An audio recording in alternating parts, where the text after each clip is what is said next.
What's up, vinyl community? This is going to be my video for the 2023 vinyl tag. I have never done one of these before, so I am a little bit nervous and mostly excited to see how this goes. My name's Adam McDormand, and this is medium quality. Let's not waste any time, shall we, and get right to number one, which is favorite new release of 2022. And that's an easy one for me. It is the Deer Hunter's Anti-My. Great indie rock, progressive concept album. This also happens to be my answer to number two, which is the last band that you saw live. I got a chance to see the Deer Hunter at what is probably my favorite live venue, Crescent Ballroom in downtown Phoenix, Arizona. And they played the Anti-My in its entirety, and it was absolutely fantastic. Great night, great show, playing great songs from a great album. Number three, their first album was their best. For me, that's going to be Ben Folds' Rockin' the Suburbs. Now, this may be cheating a little bit. I mean, Ben Folds 5 existed before Ben Folds, and he put out albums with that group. But as a solo act, his first album, in my opinion, was the best. It was the most rockin', as the title suggests, and really just kind of spoke to me where I was at that time of my life in my senior year of high school. Really fantastic album. Number four is Hat Trick, an album that I have on vinyl, CD, and cassette. And to be perfectly honest, I don't think I own a single cassette.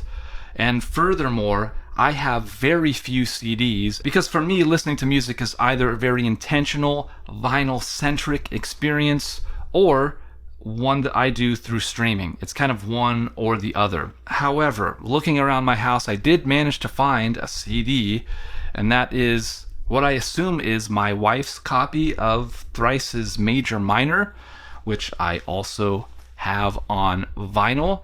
Number five, an album that starts and ends with the same letter.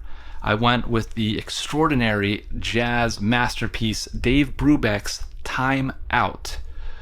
Starts and ends with the letter T. This is a fantastic jazz album from 1959, a year that changed jazz music forever. Number six, Born the Same Year as You. This was a really fun question to research because I don't give much thought as to when the artists that I like were born.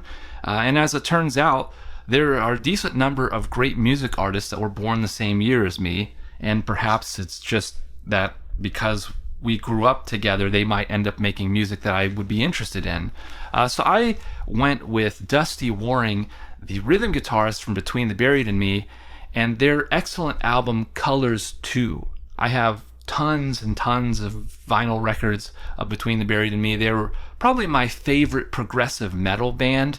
Really dynamic songwriting. Between the Buried and Me is one of those bands that a lot of people might not listen to because of the fact that they have screaming vocals. And I think that's a bit of a mistake. I think their music transcends the various genres that feature screaming music, and it's bigger than that. It's more diverse and dynamic than that. I think it's very much worth a listen, even if the idea of screaming vocals kind of turns you off a little bit. I think there's more here than might meet the ear at first listen. And really anything from Colors 1 to their recent Colors 2 would be a great place to start with their music. Number seven, most listened to vinyl album in 2022. If I'm being completely honest, it's gotta be the Home Alone Christmas soundtrack. I love holiday music, and there's probably no time where I listen to more music than I do during the holidays. I think it's just perfect for the vibe, and just so happened that this year I listened to this one probably the most out of all the Christmas vinyl records that I have. And I recently put out a video about my Christmas vinyl records, which I had a lot of fun with. I'll put a link wherever the links go, and you can check that out. Number eight's the most listened to artist of 2022, and that's probably still going to go to the Deer Hunter, which I showed earlier. Number nine is an Australian artist or band. You might expect me to pull an album from King Gizzard and the Lizard Wizard because I love them so much, but I decided to do something different and pull Tame Impala's Currents. Now, I know the internet likes to pit these two bands against each other in a casual or perhaps not so casual rivalry. which is fine as long as it's all in good fun. I think both bands are great. Tame Impala does not put out music nearly as frequently as King Gizzard and the Lizard Wizard, but what might be my very favorite of their albums is this one, Currents. This album's a lot of fun, and of course the song The Less I Know The Better is probably the best bass groove of 2015, without question in my mind. Super fun album. Number 10, surprising purchase of 2022, and for this one, it's gotta be Unwed Sailor's The Faithful Anchor for me.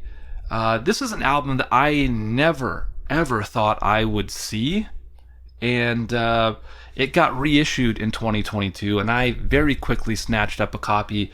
Unwed Sailor is a really extraordinary instrumental group that kind of leans into post-rock maybe a little bit, but it's not the same as that. It is delicate, melodic, bass-led music that I think sounds like nothing else. And really, The Faithful Anchor is kind of the album that I think most typifies their sound. And of course, they've gone on to release some great music since then, but when I think of Unwed Sailor, this is the album that comes to mind. And I was really surprised that it got reissued in 2022. Very excited about that. All right, we're halfway through. I'm feeling okay. I hope you're feeling okay. Let's get to number 11, which is an artist or band that you're complete on. If you have watched my channel for any amount of time, you know that I'm a huge Yes fan, and Yes is a band that I am complete on. I have every single studio release from them on vinyl, except for the Keys to Ascension studio stuff, which never got released to vinyl. Apparently there are some, rights issues with that, and that music may never end up getting pressed. But this is The Quest, which is their most recent album, and speaks to the fact that I have everything that they've put out. Is The Quest a good album? No, it is not. But I have it because I have all the Yes albums. Actually, this is still in the shrink wrap. I don't know if I'll ever pull this out and listen to it, because this album is just not great. It's just not. I'm sorry, it's just not. Number 12 is a great run of 3 albums. Now, I decided to go with Radiohead, which is, maybe cheating, because pretty much everything that they put out from The Bends and beyond, in my opinion, is good. But specifically, I decided to go with OK Computer, which is absolutely legendary.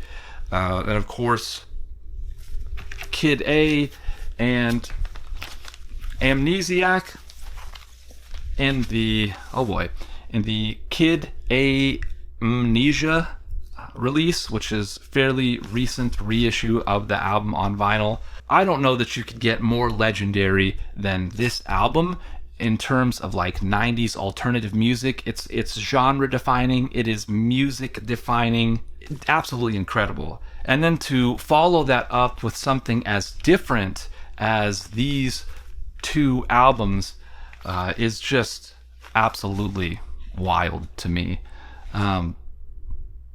Wow. Number 13 is 80s Soundtrack. This was a fun one. I decided to go with Bobby Brown's On Our Own from the Ghostbusters 2 soundtrack. I think Ghostbusters 1 is probably the better movie, but I would argue that Ghostbusters 2 has the better soundtrack. The Ghostbusters 2 soundtrack features music from MCA Records artists like New Edition and Bobby Brown, which I have a bizarre obsession with, and this song is an absolute banger.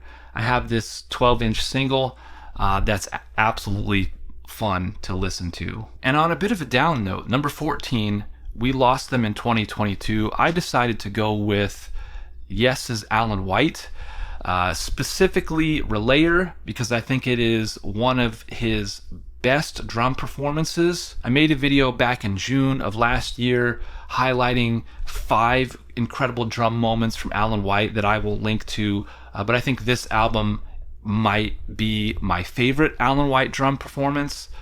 He was an absolute legend, and it was sad to hear that he passed this year, and that I will never get another chance to see Alan White play Yes songs sitting behind the drum kit. Rest in peace. Continuing on the bummer questions of the vinyl tag this year, number 15 is disappointing vinyl purchase of 2022. And I'm going to go with my purchase of the recent vinyl remaster of Pure Reason Revolution's The Dark Third.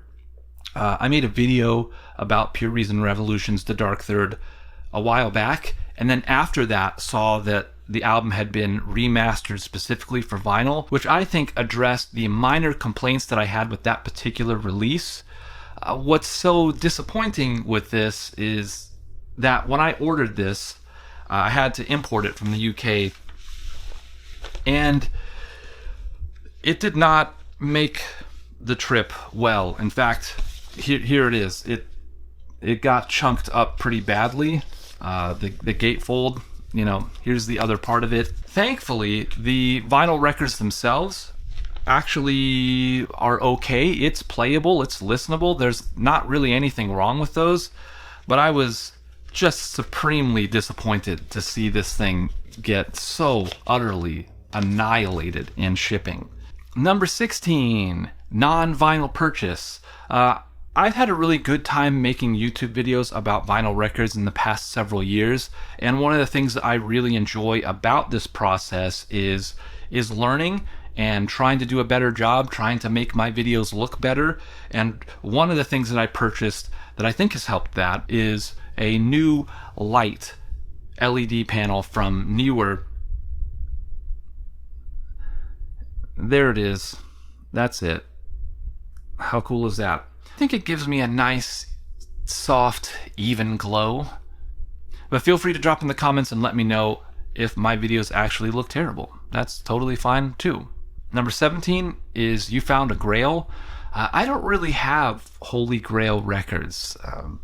I have most of the stuff that I'm interested in listening to, and in fact, in some ways, I kind of think of my record collection as complete in this moment.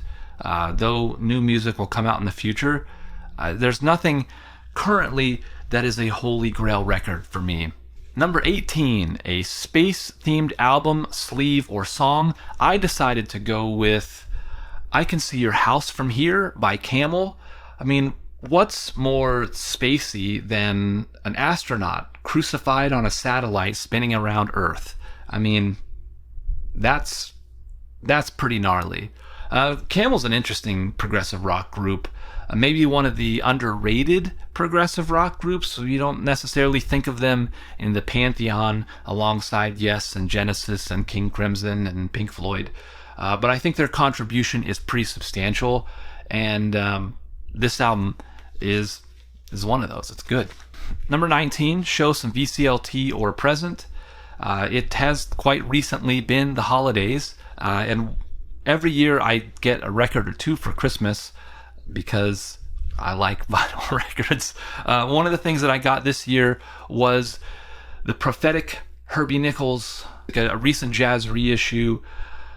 I think Lacquer's cut by Kevin Gray, pretty sure. And if that's the case, then of course you know it's going to be a fantastic sounding record. Budget audiophile. This is so new that I haven't even taken this out of the shrink wrap, and I've never listened to it before. And I'm really excited to give this one some love in the coming year as I continue to learn about jazz. And last but not least, number 20 is show an album released in 1973. Now talk about a year that has some monstrous releases in it. Even on my shelves, there were tons of things that I could have pulled for this.